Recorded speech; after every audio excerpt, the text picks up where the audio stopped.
నా నామము పెట్టబడిన నా జనులు తమ్ము తాము తగ్గించుకొని అని చక్కగా వివరిస్తాడు. 2 దినవృత్తాంతాలు 7:14 చదవండి. 2 దినం 7:14 నా నామము పెట్టబడిన నా జనులు తమ్ము తాము తగ్గించుకొని ప్రార్థన చేసి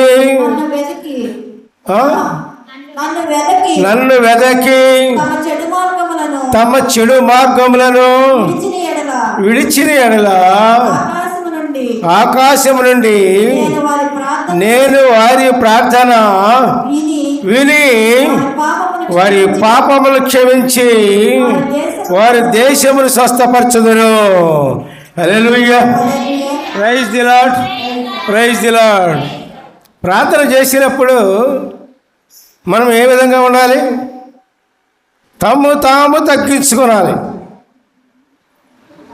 నువ్వు ఎటువంటి వాడివైనా, ఎంత గొప్పవాడివైనా, ఎంత అధికారివైనా, ఎంత రాజ్యాలను పరిపాలిస్తున్నవాడివైనా, ఎంత అందముగా ఉన్నా, ఎంత సౌందర్యంగా ఉన్నా, ఎంత ధనవంతుడమైనా, ఎంత గొప్ప జీవితాన్ని అనుభవిస్తున్నా నువ్వేం చేయాలి?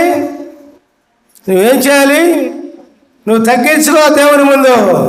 హల్లెలూయా, ప్రైజ్ ది లార్డ్. నీవు తగ్గించుకొని ప్రార్థన చేసినప్పుడు